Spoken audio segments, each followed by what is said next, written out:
గిరిజనుల సంస్కృతి, సంప్రదాయం, కట్టుబాట్లు అన్నీ ప్రత్యేకమైనవే. వీరి సంస్కృతిలో జాతరలు ఓ భాగం. సమ్మక్క సారక్క జాతర వాటిలో మకుటాయమానమైనది. ఈ జాతర వరంగల్ నుంచి 110 కిలోమీటర్ల దూరంలో ఉన్న తాడ్వాయి మండలానికి చెందిన దండకారణ్యం ప్రాంతంలో ఉన్న మేడారం గ్రామంలో నిర్వహిస్తారు. ఆసియా ఖండంలోకెల్లా జరిగే అతిపెద్ద గిరిజన జాతర ఇది. కుంభమేళా తర్వాత అతిపెద్దది. గిరిజనులు దేవతలుగా కొలిచే సమ్మక్క సారక్కలను గద్దె మీదకు తీసుకువచ్చి కనువిందైన పండుగిది. ఈ తల్లులను దర్శించడానికి లక్షలాది మంది విచ్చేస్తారు. బంగారంగా భావించే బెల్లంతో తులాభారం వేస్తారు. వైరాగ్యాన్ని ప్రబోధించేలా కేశాలను ఇస్తామని మొక్కుకుంటారు. సమ్మక్క సారక్కలు వనపుత్రికలు. ఈ తల్లులిద్దరూ గిరిజనుల సమారాధ్య దేవతలు. కష్టాలను కడతేర్చే కలియుగ దైవాలు, ఆపద్బాంధవులు. సమ్మక్క సారక్క కేవలం తెలుగు రాష్ట్రాల్లోనే కాక యావత్ భారతదేశంలోనే వన దేవతలుగా పూజలు అందుకుంటున్నారు. వీరెవరు అన్నది ఈ వీడియోలో మనం తెలుసుకుందాం. ముందుగా ఇలాంటి మరిన్ని అప్డేట్స్ కోసం మా సోషల్ పోస్ట్ ఛానల్ ని సబ్స్క్రైబ్ చేయండి. సమ్మక్క సారక్కలు ఎవరు? 12వ శతాబ్దంలో కరీంనగర్ జిల్లా జగిత్యాల ప్రాంతంలోని పొలవాసను గిరిజన దొర మేడరాజు పాలించాడు. వేట కోసం అరణ్యంలోకి వెళ్ళినప్పుడు సింహాల పరిరక్షణలో పవిత్రమైన వెలుగుతో ప్రకాశిస్తున్న బాలికను తమ గ్రామానికి తీసుకువచ్చి సమ్మక్క అని పేరు పెట్టుకున్నారు. ఆ పసిపాప గ్రామంలో ప్రవేశించిన నాటి నుంచి వారి కుటుంబాలలో సంపదలు నెలకొన్నాయి.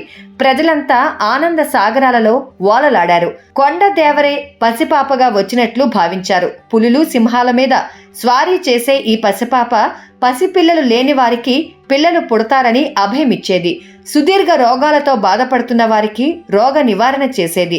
యుక్త వయస్కురాలైన సమ్మక్క మేడారాన్ని పరిపాలించే పగిడిద్దరాజును వివాహం చేసుకుంది. వీరికి సారలమ్మ, నాగులమ్మ అనే 2 కూతుళ్ళు, జంపన్న అనే కుమారుడు కలిగారు. కాకతీయ ప్రభువైన మొదటి ప్రతాపరుద్రుడు రాజ్య విస్తరణ కాంక్షతో పొలవాసపై దండెత్తాడు.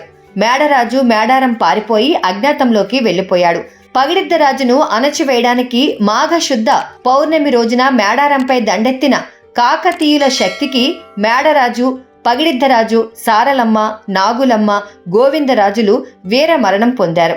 అవమానంతో జంపన్న సంపెంగ వాగులో దూకి ఆత్మహత్యకు పాల్పడ్డారు. నాటి నుంచి అది జంపన్న వాగుగా ప్రసిద్ధి చెందింది. భర్త, కుమారుడు మరణించిన వార్త విన్న సమ్మక్క ధైర్యం కోల్పోక యుద్ధ భూమిలో విరోచితంగా పోరాడి కాకతీయుల సైన్యాన్ని ముప్పతిప్పలు పెట్టింది. గెలుపు తథ్యమనుకున్న కాకతీయులు సమ్మక్క చూపిన దివ్యత్వానికి ఆశ్చర్యపోయారు. ఆ తరుణంలో శత్రువు వెనుక నుంచి వచ్చి బల్లెంతో పొడిచాడు. ఆమె రక్తం ఒక్క బొట్టు పడినా ఆ ప్రాంతమంతా కరువు కాటకాలతో నిండిపోతుంది. ఆ కారణంగా ఆమె గాయానికి కట్టుకొని శత్రువును హతమార్చింది. యుద్ధభూమి విడిచి మేడారానికి తూర్పు దిశగా చిలుకల గుట్ట వైపు వెళ్తూ మార్గ మధ్యంలోనే అదృశ్యమైంది. గిరిజనులు సమ్మక్క కోసం అడివంతా గాలించారు. నాగ వృక్షపు నీడలో ఉన్న పాము పుట్ట దగ్గర పసుపు కుంకుమలు గల ఒక కుంకుమ భరిణి కనిపించింది. దానినే సమ్మక్కగా భావించి ఆ ప్రాంతంలో 2 ఏళ్లకొకసారి మాఘ శుద్ధ పౌర్ణమి నాడు జాతర చేసుకుంటారు. అంతటి చరిత్ర ఉన్న ఆ వనంలోకి ప్రవేశించగానే మధురానుభూతి కలుగుతుంది.